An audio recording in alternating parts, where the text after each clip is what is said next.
Good evening, నమస్తే. నేను Chandu. Welcome to prime 9 doctors live.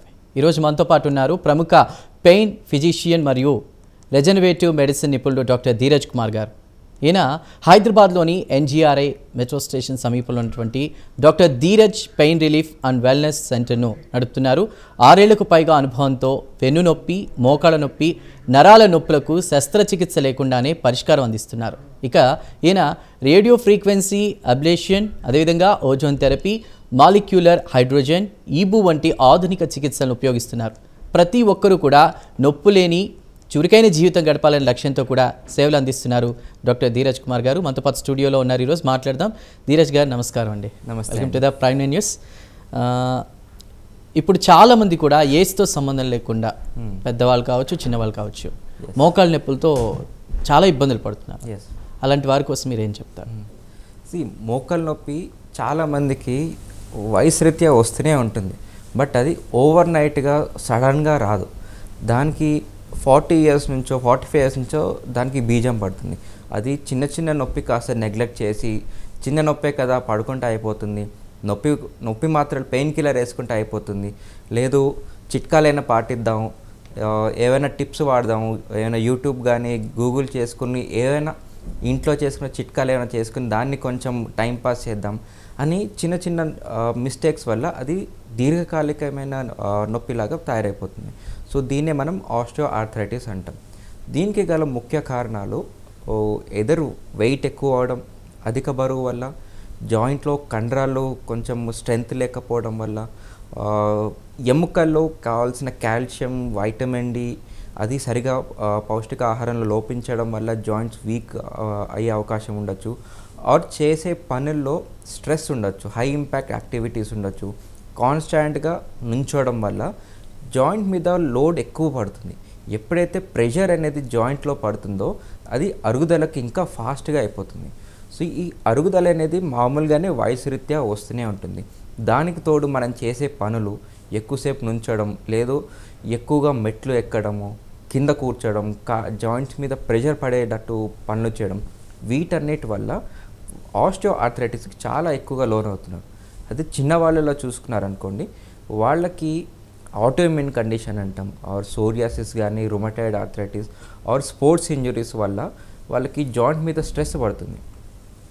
కీళ్ళవాతం కానీ రుమటాయిడ్ ఆర్థరైటిస్ తోటి వాళ్ళకి జాయింట్లో ఇన్ఫ్లమేటరీ పెయిన్ అంటాం, అంటే జాయింట్ డ్యామేజ్ అవ్వడం వల్ల కానీ, ఆర్ ఆటోఇమ్యూన్ కండిషన్స్ అంటే జాయింట్లో సొంత సెల్స్నే బాడీ ఏమనుకుంటుంది అంటే ఇది ఒక ఫారెన్ బాడీ, ఇది ఒక బ్యాక్టీరియానో వైరస్, దీన్ని రిమూవ్ చేసేద్దాం అన్న ఒక దాంతో అది ఆటోఇమ్యూన్ కండిషన్ ద్వారా ఈ జాయింట్ డ్యామేజెస్ అలాగ అవుతూ ఉంటాయి. సో పెద్దవాళ్ళలో అయితే వయసు రీత్యా వచ్చిన మోకాళ్ళ అరుగుదల జాయింట్ ఆర్థరైటిస్ ఉండొచ్చు. చిన్నవాళ్ళలో అయితే ఆటోఇమ్యూన్ కండిషన్స్ కానీ ఆర్ స్పోర్ట్స్ ఇంజరీస్ వల్ల లిగమెంట్ టైర్స్ కానీ, మెనిస్కల్ ఇంజరీ, వీటన్నిటితోటి అవుట్కమ్ మాత్రం మోకాళ్ళ నొప్పిలాగా ఎక్కువగా చూస్తూనే ఉంటాం. ఓకే డాక్టర్ ధీరజ్ గారు, స్టార్టింగే నేను ఒక జనరల్ క్వశ్చన్తో స్టార్ట్ చేశాను. బట్ చాలామందికి చాలా సందేహాలు కూడా ఉన్నాయి వీటికి సంబంధించి. సో వ్యూవర్స్, మీరు కూడా ఏవైనా డౌట్స్ ఉన్నా డాక్టర్ ధీరజ్ గారితో మాట్లాడాలనుకుంటే స్క్రీన్పై ఉన్నటువంటి నెంబర్స్కి కాల్ చేసి మీకు ఈ పెయిన్కి సంబంధించి, నడు నొప్పి కావచ్చు, మోకాళ్ళ నొప్పులకు సంబంధించి కావచ్చు, ఎలాంటి సందేహాలు ఉన్నా కాల్ చేసి డైరెక్ట్గా డాక్టర్ గారితో మాట్లాడే అవకాశం ఉంది. స్క్రీన్పై ఉన్న నెంబర్స్కి కాల్ చేయండి. డాక్టర్ గారు, అలానే ఈ మోకాళ్ళ నొప్పులకు సంబంధించి చూసుకుంటే కూడా అధిక బరువు ఏమన్నా ఒక కారణమా? ఈ రోజుల్లో చాలామంది జంక్ ఫుడ్ అవి ఎక్కువ తింటూ వెయిట్ పెరిగిపోతున్నారు, ఇవి కూడా ఒక కారణమా? డెఫినెట్లీ అండి, అవే ఎక్కువ కారణం. ఎప్పుడైతే జాయింట్ మీద వెయిట్ ఎక్కువ పడిందో, అంటే మనం ఉండాల్సిన వెయిట్ కంటే ఒక 10%, 20% ఎక్కువగా ఉంటే జాయింట్ మీద ఒక 50% లోడ్ ఎక్కువగా మోస్తూనే ఉంటుంది. సో దానివల్ల అరుగుదల ప్రక్రియ అనేది ఇంకా ఫాస్ట్గా రెట్టింపు స్టేజ్ తోటి అయిపోతూనే ఉంటుంది. వీటితో పాటు తీసుకున్న ఫుడ్, జంక్ ఫుడ్స్లో బాగా కెమికల్స్ కానీ, టాక్సిన్స్ ఉండడం, దీనివల్ల బాడీలో అంతా ఇన్ఫ్లమేషన్ అంటాం. సో పెయిన్ మేనేజ్మెంట్లో ఆర్ పెయిన్లో మూల కారణం ఏదైనా ఉంటే దాన్ని ఇన్ఫ్లమేషన్ అంటాం. నొప్పి రావాలన్నా, నొప్పి దీర్ఘకాలికంగా ఉండాలన్నా దానికి మూల కారణం ఇన్ఫ్లమేషన్ ఉంటుంది. ఈ తీసుకునే outside food, process food, stored నిలువున్న ఫుడ్, వీటన్నిటితోటి ఇన్ఫ్లమేషన్ ఇంకా ఎక్కువైపోతుంది. సో వాటితో పాటు అధిక బరువు, ఒబెసిటీ, దాంతో మెటబాలిక్ కండిషన్స్ అంటాం. సో అధిక బరువు అండ్ ఈ టాక్సిన్స్ తోటి మనకి అవుట్కమ్ పెయిన్తో పాటు underline metabolic conditions like diabetes ఉంటుంది, షుగర్, బీపీ, కొలెస్ట్రాల్ ఎక్కువ అవడం, ఇవన్నీ కలిపి జాయింట్ని ఇంకా డ్యామేజ్ చేస్తూనే ఉంటాయి. సో అధిక బరువుతో పాటు metabolic issues, sugar, BP and toxic foods తోటి మోకాలు నొప్పి కాకుండా జాయింట్ పెయిన్స్తో పాటు మల్టిపుల్ జాయింట్ ఇష్యూస్ అంటే మనకి మజిల్స్ పెయిన్స్ రావచ్చు, షోల్డర్ పెయిన్, బ్యాక్ పెయిన్, మోకాలు నొప్పి, ఇలా రకరకాలుగా మనకి పెయిన్ మాత్రం అవుట్కమ్ ఉంటుంది. రైట్. అదేవిధంగా ఈ మోకాళ్ళ నొప్పులతో పాటు ఈ మధ్య కాలంలో చాలామంది బాధపడుతున్న సమస్య నడుము నొప్పి. ఆ నడుము నొప్పికి ప్రధాన కారణం ఏమై ఉంటుంది? ఇది కూడా ఏజ్తో సంబంధం లేకుండా వస్తుంది. ఏం చెప్తారు సార్? నడుము నొప్పికి మాత్రము మనకు సెల్ఫ్గా చేసుకునే డేంజర్ థింగ్స్ లాగానే ఉంటాయి. ఫర్ ఎగ్జాంపుల్, ఒక సాఫ్ట్వేర్ ఎంప్లాయీ ఉన్నాడు, తన పని ఏంటి, గంటల కొద్దీ కూర్చోవడం, అట్లీస్ట్ 10 hours a day తను కంటిన్యూస్గా కూర్చోవడం. దీనివల్ల మజిల్స్ అనేది బాగా ఒత్తిడికి అవుతుంది. సో మజిల్స్ అనేది డిస్యూజ్ అవుతుంది. అంటే ఎప్పుడైతే సరిగా దాని స్ట్రెంగ్త్ లేకుండా కాన్స్టాంట్గా ఒక్కటే పొజిషన్లో మనం కూర్చున్నాం అనుకోండి, మజిల్స్ అనేది స్పాజంలోకి వెళ్తాయి, లేదంటే దానికి ఉన్న పట్టు కోల్పోతుంది. వాటితో పాటు కాన్స్టాంట్గా కూర్చోవడం వల్ల ఎముకల్లో మధ్యలో ఉండే డిస్క్ అంటాం దాన్ని. డిస్క్ అనేది ఒక స్పాంజ్ మెటీరియల్ లాగా ఉంటుంది. ఆ స్పాంజ్ని కనుక మనం కాన్స్టాంట్గా కూర్చోవడం వల్ల కంప్రెషన్ అయ్యి ఆ స్పాంజీ తత్వం కానీ ఆ వాటర్ కన్సిస్టెన్సీ అది కోల్పోతుంది. సో దానివల్ల డిస్క్ ఇంటర్నల్గా క్రాక్ అవ్వడం, లేదా ఆ పల్ప్ అనేది జారి నర్వ్ మీద కంప్రెషన్ అవ్వడం, వీటితోటి సయాటికా లక్షణాలు, స్పాండిలోసిస్, జాయింట్స్ అరుగుదల, muscle weakness, myofascial pains, so ఇలా రకరకాల కారణాలతోటి బ్యాక్ పెయిన్కి లోన్ అవుతూనే ఉంటాం. ఓకే. రోజువారీ జీవితంలో తీసుకునే ఫుడ్ని బేస్ చేసుకుని కూడా వెయిట్ అనేది పెరుగుతూ ఉన్నారు. ఈ రోజుల్లో ఒకవేళ మోకాళ్ళ నొప్పులు వస్తే లైఫ్ లాంగ్ మందులు వాడాల్సిందేనా, లేదంటే పెయిన్ మేనేజ్మెంట్కి సంబంధించి కూడా ఏమైనా జాగ్రత్తలు తీసుకుంటే అవుతుంది? అసలు పెయిన్ మేనేజ్ అంటే ఏంటి సార్, ఏం చెప్తారు? మోకాళ్ళ నొప్పులకి ఎగ్జాక్ట్గా మెడికేషన్ లేదు. షుగర్ వస్తే దాన్ని కంట్రోల్ చేసే మెడిసిన్స్ ఉంటుంది, బీపీ కంట్రోల్ చేసే మెడిసిన్స్ ఉంటాయి. బట్ జాయింట్ అరుగుదలని మాత్రం ప్రివెంట్ చేసే మెడిసిన్స్ మాత్రం లేవు. ఎందుకంటే వయసు రీత్యా మనకి బాడీలో జరగాల్సిన డ్యామేజ్ జరుగుతూనే ఉంది. దాన్ని ప్రివెంట్ చేసుకునే ఇంటర్వెన్షన్స్ మాత్రం చేసుకోవచ్చు. అంటే ఫుడ్లో మనకు కావాల్సిన కాల్షియం, విటమిన్ డి సప్లిమెంటేషన్ ఎంత అవసరమో పెయిన్ మేనేజ్మెంట్లో పెయిన్ రాకుండా చేసుకోవడం కూడా అంతే ఇంపార్టెంట్. సో దానికి లైఫ్ స్టైల్ చేంజెస్లో ముఖ్యంగా కాల్షియం, విటమిన్ డితో పాటు weight reduction, strengthening exercises, physiotherapy, వీటి ద్వారా మనం ఎర్లీగా మోకాలు నొప్పి రాకుండా ప్రివెంట్ చేసుకోవచ్చు. అదే ఎర్లీగా మోకాలు నొప్పి వచ్చిన వాళ్ళకి మాత్రం పెయిన్ మేనేజ్మెంట్ పద్ధతి ద్వారా రేడియో ఫ్రీక్వెన్సీ అబ్లేషన్ కానీ, ozone therapy, PRP, plasma injections, వీటితోటి పెయిన్ మేనేజ్మెంట్ చేసుకునే అవకాశం ఉంటుంది. ఓకే. సో పెయిన్ మేనేజ్మెంట్ గురించి చాలా చక్కగా చెప్పారు. కానీ ఇప్పుడు ఇందాక కూడా ఉద్యోగస్తులు వీళ్ళు ఎక్కువగా కూర్చుని వర్క్ చేయాలి, ఐటీ ఎంప్లాయీస్ వాళ్ళని ఎగ్జాంపుల్ తీసుకునే చెప్పారు. మహిళల విషయంలో ఏం చెప్తారు? వాళ్ళు ఈ మధ్యకాలంలో టెక్నాలజీ అంతా డెవలప్ అయింది, కావాల్సినవి అన్నీ కూడా మిషన్స్తో వర్క్ అవుతున్నాయి. అయినా లేడీస్కున్న మెయిన్ కంప్లైంట్ ఏంటంటే నడుము నొప్పి. దానికి మీరు ఏం చెప్తారు? లేడీస్లో ముఖ్యంగా చూసుకుంటే వాళ్ళు ఎక్కువగా నుంచోడం, కిచెన్లో నుంచుని వంగి వంట చేయడం. సో ఎక్కువసేపు ఎప్పుడైతే నుంచున్నారనుకోండి, మన వెయిట్ అంతా మోకాళ్ళ వరకు వెళ్ళదు, అది నడుములోనే ఆగిపోతుంది. ఎప్పుడైతే ఆ వెయిట్ అంతా ఒత్తిడి నడుము మీద పడింది అనుకోండి, జాయింట్ అరుగుదల ఇంకా ఫాస్ట్గా అవుతుంది.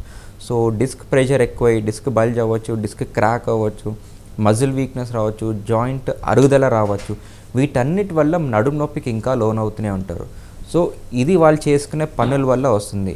ఇంకొకటి ఏంటంటే అశ్రద్ధ వల్ల, అంటే చిన్న నొప్పే కదా అని దాన్ని వదిలేయడం, అండ్ వాళ్ళ కోసం కాకుండా వాళ్ళ ఇంట్లో ఉండే వాళ్ళ కోసం ఎక్కువగా పనిచేయడం.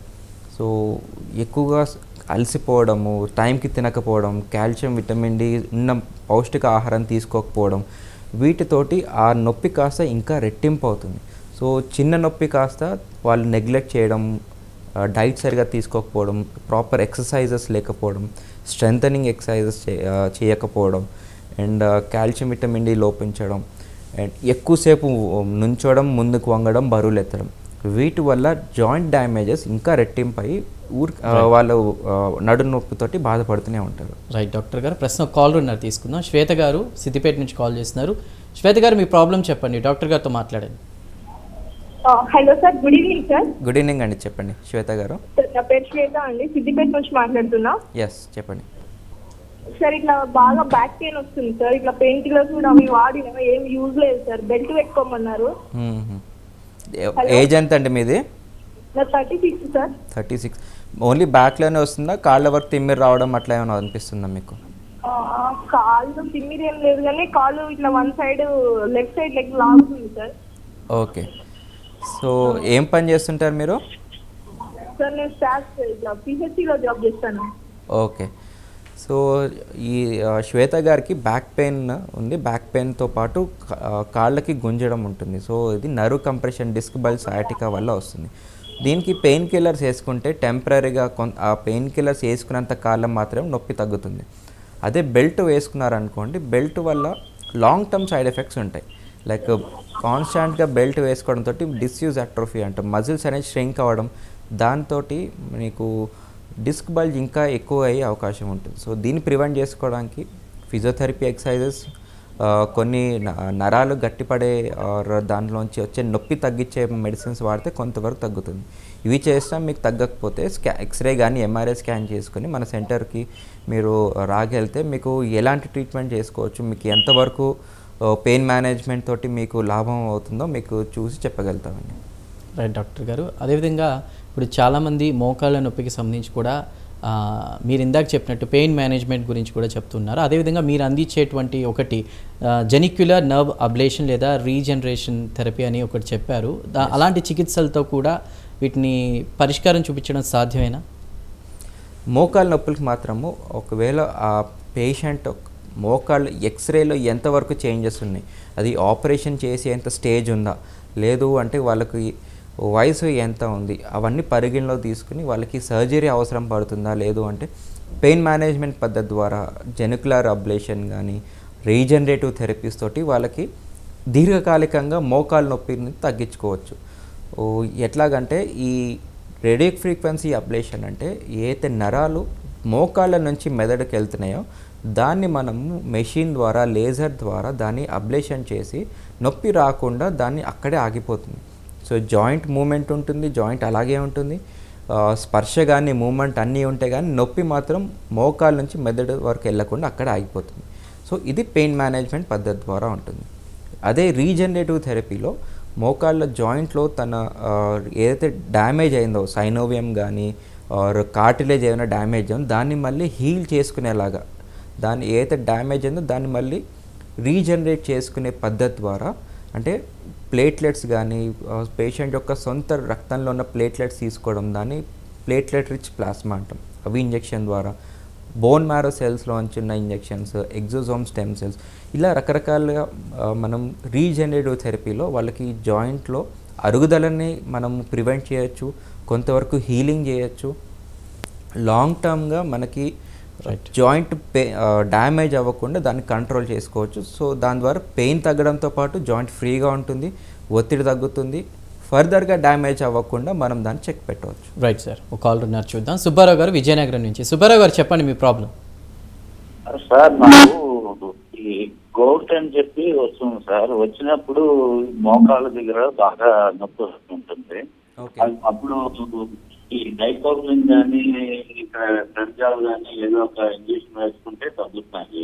దానికి శాశ్వత పరిష్కారం ఏమైనా ఉందా? గౌటీ అనేది ఈ మనకి ఆటో ఇమ్యూన్ కండిషన్స్, అంటే బాడీలో ప్రోటీన్ లెవెల్స్ ఎక్కువ అవడం వల్ల, యూరిక్ యాసిడ్ లెవెల్స్ ఎక్కువ అవడం వల్ల ఈ మెటబాలిక్ ఇష్యూస్ వస్తుంటాయి. సో దానికి కావాల్సిన మోస్ట్ అండ్ ఇంపార్టెంట్ థింగ్ అంటే డైట్ కంట్రోల్, ఎక్కువగా మాంసం అవాయిడ్ చేయడం, ప్రోటీన్ హై కాన్సన్ట్రేషన్ ఉన్న ప్రోటీన్ ఫుడ్ అవాయిడ్ చేస్తే మీకు అది ఫ్లేర్ అప్ అవ్వకుండా, అంటే ఎక్కువ అవ్వకుండా ఉంటుంది. దాన్ని కంట్రోల్ చేసుకున్న మొట్టమొదటి థింగ్ ఏంటంటే దాని ఫుడ్ డైట్ కంట్రోల్ ఉంటుంది. వీటితో పాటు కొన్ని మెడిసిన్స్ ఉంటాయి. రుమటాలజీ డాక్టర్ గారు కానీ పెయిన్ మేనేజ్మెంట్ ఆర్థోపెడిక్ డాక్టర్ గారు కలిస్తే మీకు అలాంటి మెడిసిన్స్ ఇస్తారు. వీటితో కూడా మీకు తగ్గకపోతే పెయిన్ మేనేజ్మెంట్ పద్ధతి ద్వారా ఇంజెక్షన్ మెథడ్ తోటి మీకు దీర్ఘకాలికంగా నొప్పిని తగ్గించుకోవచ్చు. మరో ప్రశ్న ఎక్కువ మంది అడిగేది ఏంటంటే, నడుము నొప్పికి తాత్కాలికంగా టెంపరీగా కాకుండా మందులు వేసుకోవడం కాకుండా శాశ్వతంగా పర్మనెంట్గా ఏమైనా సొల్యూషన్ ఉందా? మీ హాస్పిటల్లో అలాంటివి ఏమైనా చికిత్సలు అందిస్తారా? సో మెడికల్ డిక్షనరీలో శాశ్వతంగా ట్రీట్మెంట్స్ అనేది ఉండదు. ఎందుకంటే ఇవాళ L4-5 లెవెల్లో డిస్క్ బల్జ్ అయ్యి నడుము నొప్పితో వచ్చి ఉంటారు.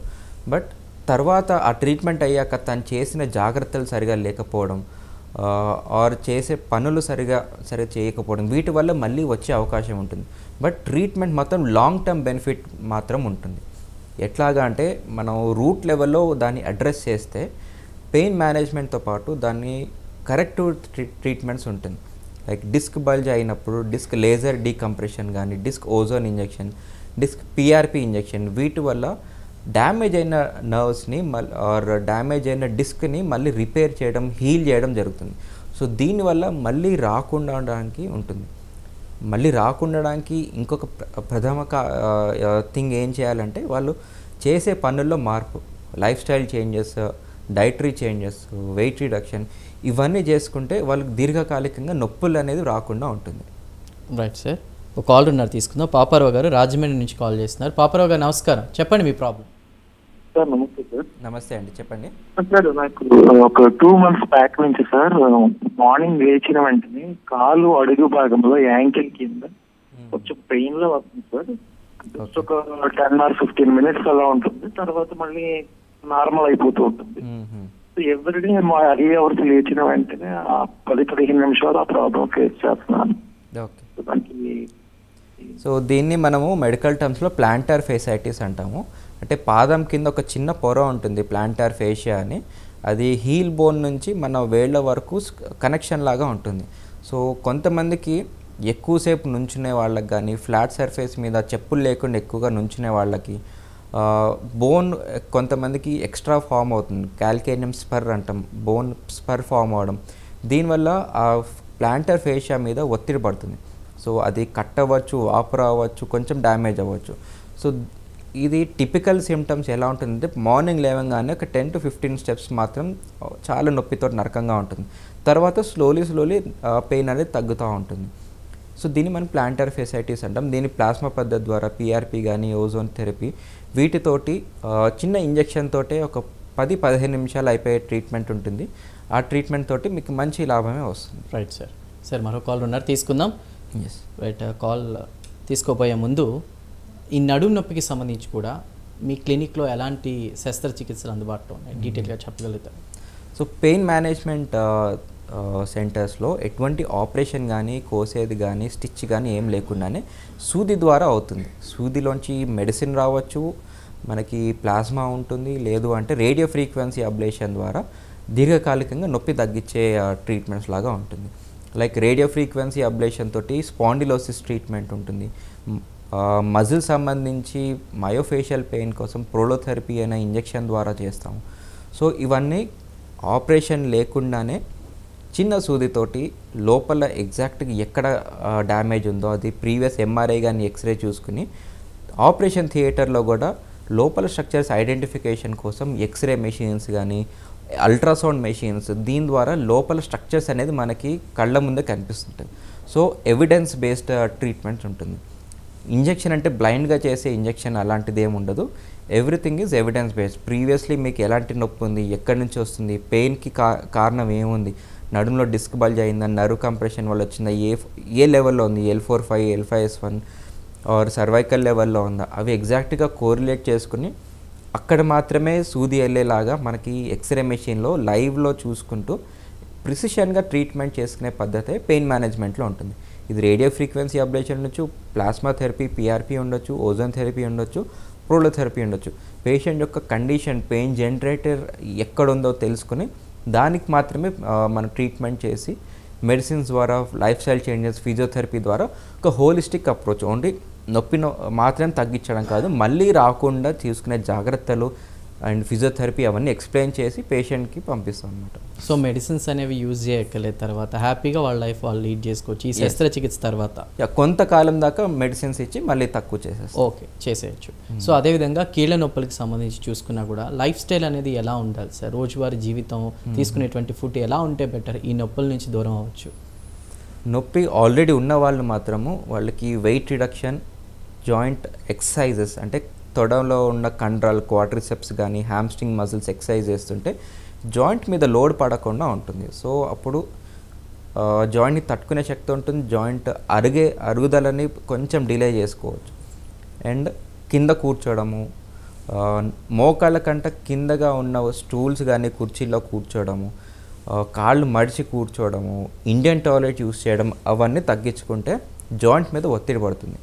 ఇంకొక చిట్కా నా సైడ్ నుంచి నేను ఏం చెప్పగలుగుతానంటే, నైట్ పడుకునే ముందు ఒక చిన్న రోల్ కానీ పిల్లో కానీ మోకాళ్ళ కింద పెట్టుకుంటే జాయింట్ మీద ఒత్తిడి తగ్గుతుంది. అలాగే సైడ్కి తిరిగి పడుకునే వాళ్ళు ఉంటే 2 మోకాళ్ళ మధ్యలో ఒక పిల్లో ఆర్ ఏమైనా టవల్ రోల్ పెట్టుకుంటే బోన్ టు బోన్ కంప్రెషన్ రాకుండా దాన్ని ప్రివెంట్ చేసుకోవచ్చు. So life style modifications, stress అయ్యే పనులు తగ్గించుకోవడం అండ్ వెయిట్ రిడక్షన్, వీటితోటి మనకి ఆల్రెడీ ఉన్న నొప్పులు ఆల్రెడీ మోకాలు నొప్పి ఉన్న వాళ్ళకి కొంచెం తగ్గుతుంది.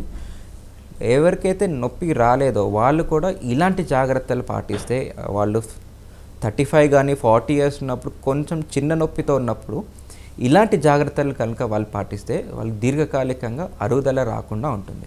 రైట్ సార్, ఈ మధ్య కాలంలో లేడీస్ ముఖ్యంగా మహిళల్లో డెలివరీ తర్వాత నడుము నొప్పి అనే కంప్లైంట్స్ ఉన్నాయి. అది కాక యువతలో చాలామంది ఏంటంటే నడుము నొప్పి అని చెప్తున్నారు. ఇలా నడుము నొప్పి ఈ యువతికి వస్తే ఫ్యూచర్లో వాళ్ళు ఏమైనా ప్రాబ్లమ్స్ ఫేస్ చేసే అవకాశం ఉందా?